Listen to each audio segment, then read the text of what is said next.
Well, welcome to SupercrossOnline.com. Here's your Supercross live crew, Jason Weigandt and Jim Holley, and there is not a cloud in the sky here for Monster Energy AMA Supercross and FIM World Championship in San Diego. Although there probably are clouds somewhere in the world, maybe over Asia or maybe even over the East Coast, but we know we're going to have a bright sunny day here in California. It's about darn time. Yeah, it is, and I think it's going to be good for a lot of the riders because of the fact that last weekend in Anaheim, you know, it was a nice day, but there was still a lot of moisture in the ground that developed a lot of ruts on the track.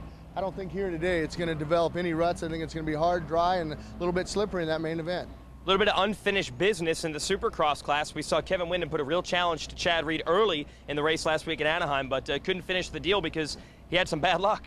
Yeah, unfortunately, Kevin Windham had a front flat tire. I got a chance to talk to him, and I went up to him last night. I said, look, Kevin, I got to apologize, man, because on the broadcast, you know, I thought mentally you were fatigued because you were trying to figure out a way to get around Chad Reed, and on the other hand, you were trying to figure out how to keep your teammate, Davey Millsaps, behind you. And I go, I didn't know you had a flat tire. He goes, yeah, I had a flat. And I asked him at one particular point, and if you saw the CBS broadcast, on the second lap, he had a chance to go in and move Chad Reed out of the way and take the lead. And he says, you know what? I wasn't ready to lead at that point.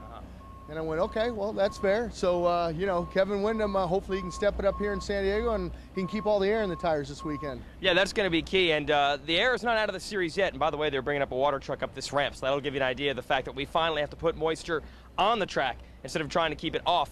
But some other riders were strong. Davey Millsaps, as you mentioned, strong down the stretch.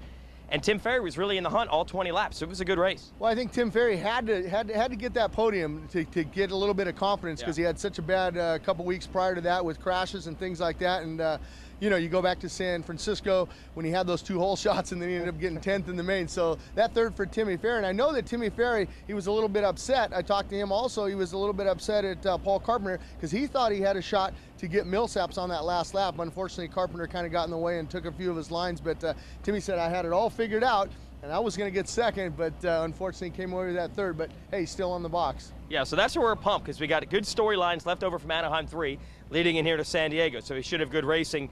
But the best storyline coming in now, the Lights West Region Championship is back up for grabs. 2 bad races in a row for Ryan Dungey, 2 wins in a row for Jason Lawrence. It's a shootout now. Yeah, and you mentioned that, you know, San Diego, and then you got next weekend, you got Houston. It's only an 8-point deficit. Yeah. Jason Lawrence, can he continue that roll? He's got 2 in a row. Can he make it 3 in a row here in San Diego? And if Dungey gets second, well, he'll only pick up 3 points. That means we got 5 going into Houston next weekend. So anything can happen in that West. You know, maybe Weimer's going to come away with Metcalf, Austin Stroop. All these guys are knocking on the door. You know, in football, when they're going to kick a field goal and they call a timeout to ice the kicker, that's what situation might come Ryan Dungey's way. We're going to have almost 2 months off, and then we'll race the last round in Seattle at the end of April. So if it's close in the points, that's going to be a lot of pressure for those guys to worry about. Not racing for 2 months and knowing when they come back and race in Seattle, they've got to be on top of their game. Yeah, and in a perfect world, if Jason Lawrence can string 3 wins here in San Diego, he can go to Houston next weekend and also string another win, which would be 4 on the season.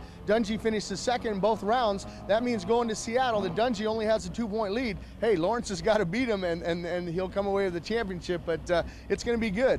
Yeah, pivotal round here in both the Lights and in the Supercross class here in San Diego, and weather is not a factor, so may the best man win and may no one get flat tires. Stay tuned with us all afternoon for more on Supercross Online.